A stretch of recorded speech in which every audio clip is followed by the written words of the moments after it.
Assalamu alaikum. This is Ahnaf Al Adil, but you can call me Ahnaf because that's my nickname. Today I'm going to give a presentation on spelling fluency method.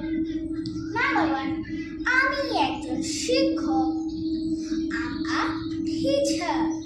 Number two, আমি একজন শিক্ষক ছিলাম।